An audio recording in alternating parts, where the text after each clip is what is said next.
Welcome to the in front of me Motorola Moto G60S, and I'll show you how to mute notifications sound on this device.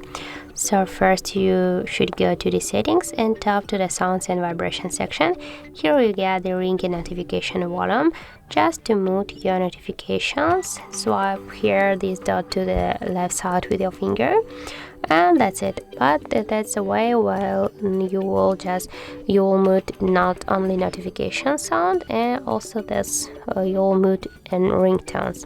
So I suggest you to go to the advanced options, and here where you get the default notification sound, that's Moto right now, just switch your notification sound to the sound noun 1, and now you'll just mute your only the notification sound. So that's how it looks. If you found this video helpful, remember to leave a like, comment and subscribe our channel.